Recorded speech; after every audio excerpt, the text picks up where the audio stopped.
삼장 악령들 악한 영들 70명이 기뻐하며 돌아와 이르되 주여 주의 이름으로 말미암아 마귀들도 우리에게 굴복하나이다 하니 누가복음 10장 17절. 이 성경 말씀은 우리에게 인간의 승리의 역사에 대한 그림을 그려줍니다. 왜냐하면 그들은 어떤 보이지 않는 영적 존재들이 그들의 명령에 복종하고 반응해야 한다는 것을 그들에게 보여준 일종의 물리적 현상을 경험했기 때문입니다. 악령 악한 영. 우리는 이 영적 존재들을 악령들이라고 부릅니다. 악령이라는 단어는 악한 영을 뜻하는 헬라어에서 유래했습니다.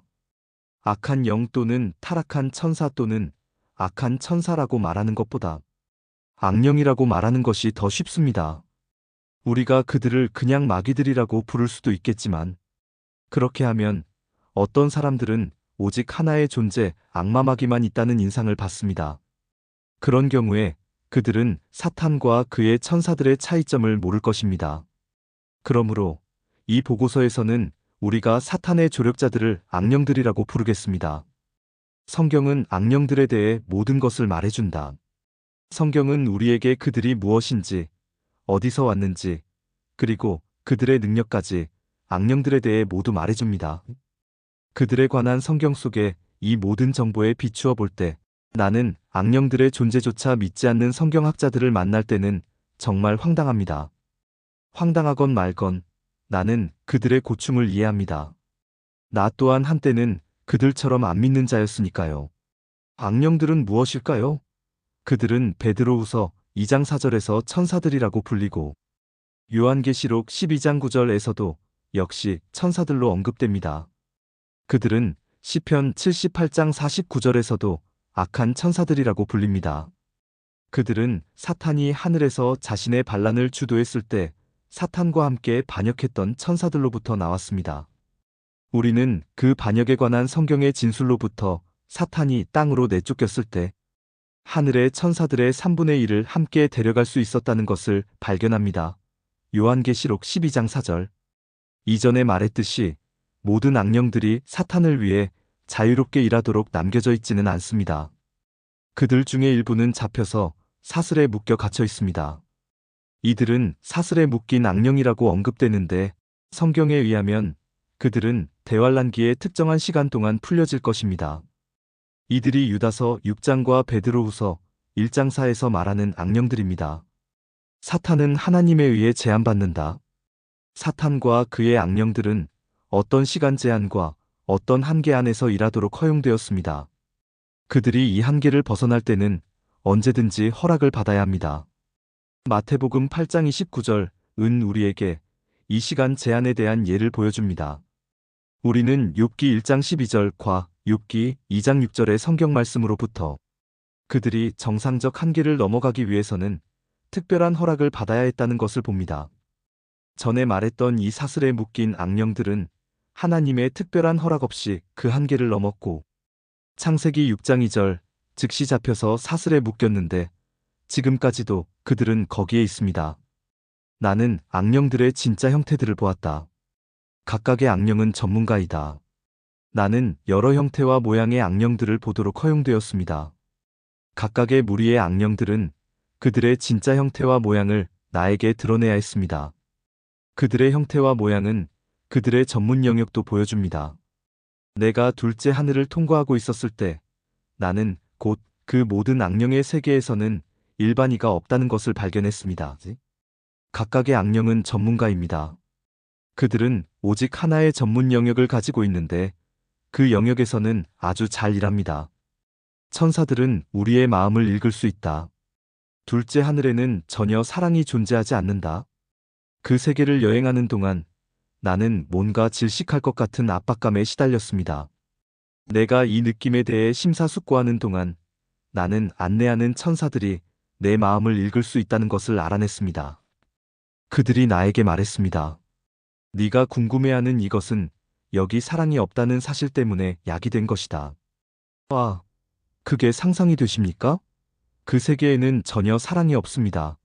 나는 모든 방식의 모양과 형태를 가진 영적 존재들을 수천이나 볼 수 있었는데 그들 중 단 하나에게도 전혀 사랑이 없었습니다.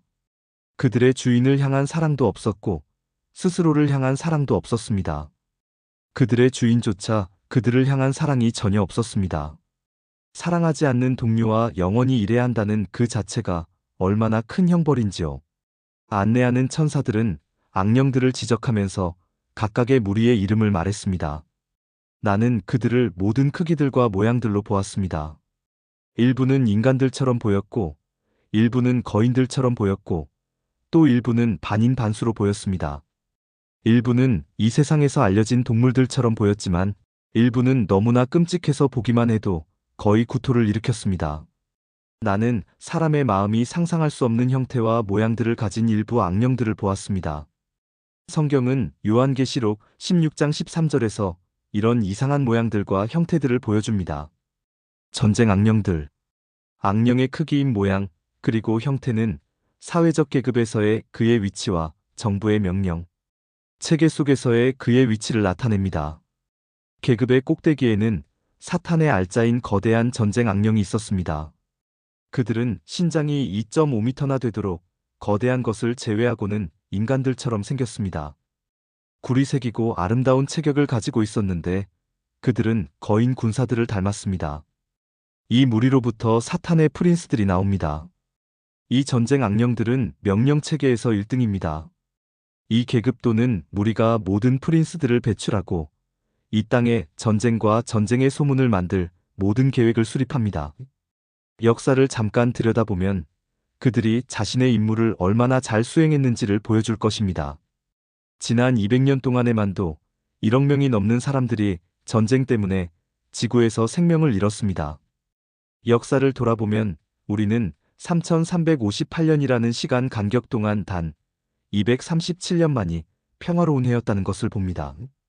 남은 3121년은 전쟁의 해였습니다.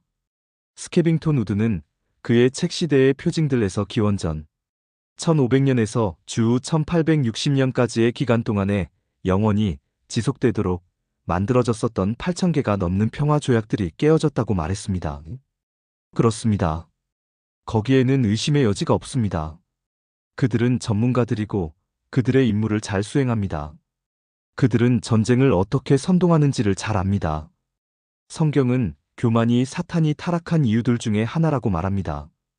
이 교만의 특성이 이 특정 무리의 악령들을 통해 반영됩니다. 악령의 각각의 무리 또는 계급은 적어도 하나 이상의 사탄의 특성을 반영합니다. 전쟁 악령은 교만하고 아름답고 강하고 권세 있고 교활하고 지적이며 자신도 그것을 알고 있습니다. 탐욕의 악령.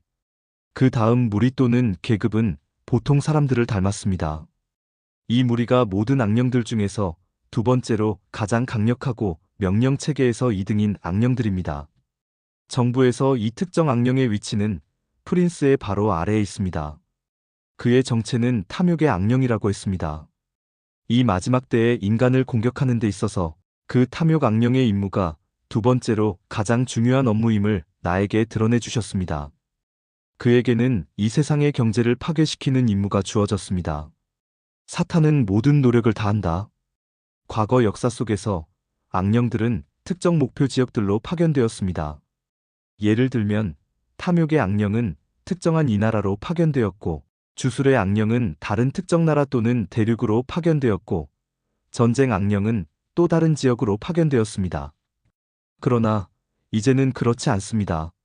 역사상 처음으로 모든 악령들이 전 세계적으로 파견되었습니다. 사탄은 인류를 향한 이 마지막 대공격을 위해서 모든 노력을 다했습니다. 마지막 때에 대한 그의 계획이 이미 실행되고 있습니다.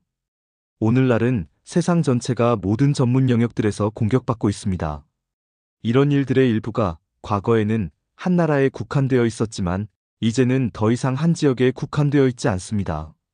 예를 들면 과거에는 환생의 믿음이 주로 동방 신비 종교를 행사하던 나라들에만 국한되어 있었지만 이제는 이 믿음이 전 세계적으로 버섯처럼 솟아나는 것을 발견합니다. 사탄은 이 세상을 통치할 준비가 되어 있다. 사탄은 그가 가진 모든 분노를 이 세상을 대적하는 데 쏟았습니다. 그는 자신의 위대한 종합계획이 효과를 내기에 적합한 때가 왔다고 믿습니다. 그는 시작부터 자신의 보좌를 그 보이지 않는 분리하는 차원의 벽에 영적 편에서 물리적 편으로 옮길 계획이었습니다. 그는 육체적인 인간이 공개적으로 자신을 경배하기를 항상 원해왔고 그의 거대한 꿈은 그의 보좌를 시온성에 두는 것입니다. 다니엘 12장. 성경은 이 기간의 시간을 적그리스도의 통치라고 부릅니다. 사탄이 오는 길을 곧게 만드는 악령들. 악령들에 의한 이 거대한 전 세계적인 공격은 사탄의 거대한 계획의 일부입니다. 이 악령들은 그들의 주 사탄이 오는 길을 곧게 만들고 있습니다. 세계 경제를 파괴하라. 이 마지막 때를 위한 탐욕 악령의 목적은 세계의 경제를 파괴하는 것입니다. 이것은 세상 사람들이 적그리스도를 받아들이게 하기 위해서 필요합니다. 그는 보기에는 좋지만 거짓된 경제를 사람들에게 가져다 줄 것입니다. 대신 전쟁 악령들은 지구에서 완전히 평화를 파괴해야 합니다. 적그리스도는 지구에 평화를 가져다 주기 때문에 받아들여질 것입니다. 그러나 이 평화도 역시 거짓 평화입니다. 세 번째 계급의 악령들은 적그리스도가 단일 세계 종교를 가져올 수 있도록 하나님의 진정한 종교를 짓밟아야 합니다. 이 단일 종교 역시 거짓 종교입니다. 걷잡을 수 없는 물가 상승. 탐욕의 악령이 현대의 임무에서 얼마나 효과적이었는지를 이해하기 위해 세계 경제 시장을 봅시다. 전 세계적 금값을 봅시다. 금은 세계의 거의 모든 화폐가 기초에 있는 금속입니다. 몇 년 전에만 해도 금값은 온스당 약 30달러 정도였습니다. 현재는 그 가격이 온스당 400달러가 넘습니다. 금 자체에 문제가 있다면 나라들의 화폐는 어떨 것 같습니까? 세계 시장에서 금값만 엄청나게 비싼 것이 아니라 음식이나 옷 같은 기본적인 주요 품목들의 가격들을 보십시오. 이런 부분들에서 우리는 걷잡을 수 없는 세계적인 물가 상승을 봅니다. 사회의 모든 수준에 있는 탐욕. 우리는 탐욕 악령의 영향이 세계 시장에만 국한된 것이 아니라는 것을 발견하는데 그것은 이 탐욕이 우리 사회의 모든 수준에서 발견되기 때문입니다. 점점 더 많은 사람들이 이렇게 말하는 것을 듣는 것 같습니다. 모두가 다 자기 것을 챙기는데 왜 나는 그러면 안 되는가? 너무나 많은 사람들이 공개적으로 이런 태도를 보여서 그것에 대한 공개적 책망의 소리는 거의 듣지 못하는 수준까지 왔습니다. 이런 태도가 너무나 광범위하게 퍼져 있고 너무나 많은 지지를 받고 있어서 있다 해도 아주 적은 수의 교회들만이 그것을 책망하고 있습니다.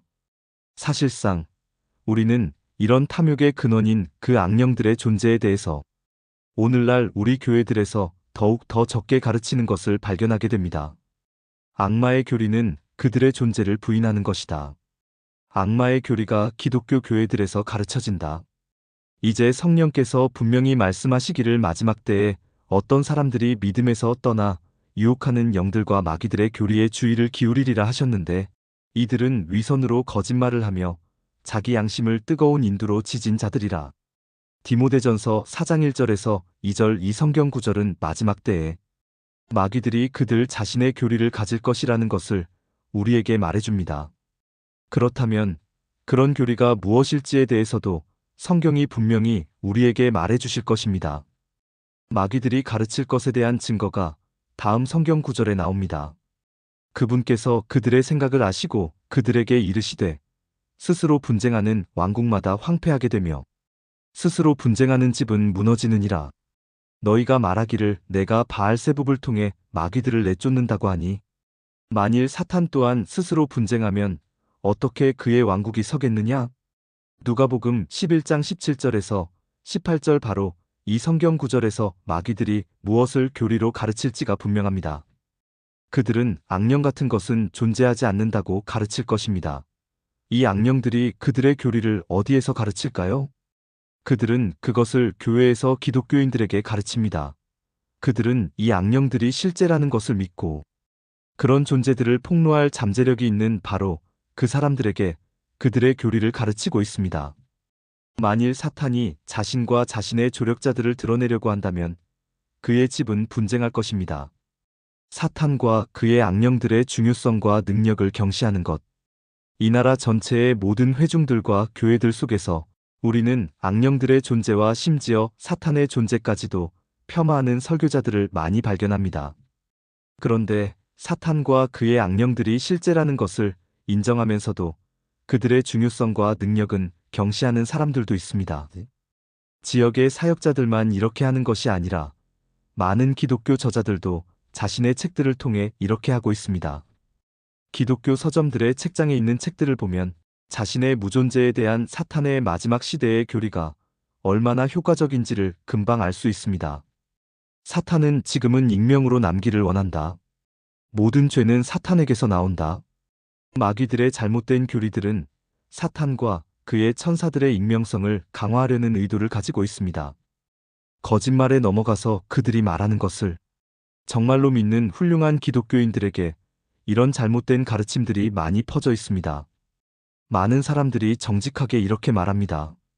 악령들을 너무 심하게 믿는 것은 그들을 전혀 믿지 않는 것보다 더 나쁘다. 그들은 그런 가르침들에 대해서 진지하지만 바울만큼이나 진지하게 틀렸습니다. 많은 사람들이 사람이 죄를 짓기 위해 사탄이 필요하지 않고 인류가 악령들의 도움 없이도 죄를 지을 것이라고 가르치고 있습니다. 이것은 오류입니다. 성경을 보시면 모든 죄가 사탄에게서 나온다는 것을 알게 될 겁니다. 사탄 없이 이 세상에 들어온 죄는 단 하나도 없습니다. 인류가 사탄 없이 죄를 지을 것이라고 말하는 것은 마귀들의 교리들 중에 하나입니다. 사탄과 함께 반역했던 천사들도 그에게 유혹받기 전에는 그렇게 하지 않았습니다. 이제 나는 단호하게 말하겠습니다. 인류가 저지른 모든 죄, 심지어 가장 작은 죄조차도 죄를 짓는 사람들의 삶 속에 미치는 사탄과 그의 악령들의 영향의 결과입니다. 오늘날 우리의 삶 속에서 사탄과 그의 악령들이 행하는 역할에 대해 아무리 강조해도 지나치지 않습니다. 사탄과 그의 악령들이 이렇게 할 수 있는 것은 그들이 익명으로 남아있는데 전문가들이기 때문입니다. 만일 그들이 자신들의 일을 공개하게 되면 그것이 그들을 패배하게 하는 역할을 할 것입니다. 그것이 내가 여러분에게 사탄과 그의 악령들에 대해 아무리 강조해도 지나치지 않다고 말하는 이유입니다. 악령들은 사회적 계급이 있다.